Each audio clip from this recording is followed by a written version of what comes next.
મેસ્ક Frankfurt નામના માલવાહક જહાજમાં શુક્રવારે સાંજે દક્ષિણ પશ્ચિમ ગોવાના દરિયામાં આગ લાગી હતી. આગ લાગ્યા બાદ જહાજ વહી ગયું અને કર્ણાટક નજીક કારવાર પહોંચ્યું.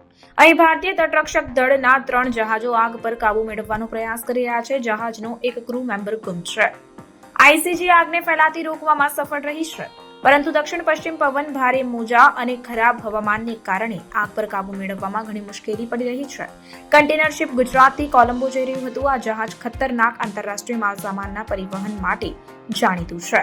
તે ગુજરાતના મુન્દ્રા બંદરથી કોલંબો જઈ રહ્યું હતું. ભારતીય કોસ્ટ ગાર્ડે કહ્યું કે આગ ઓલવવામાં મુશ્કેલી ન પડે તે માટે જહાજને તેનો રૂટ બદલવાની સલાહ આપવામાં આવી.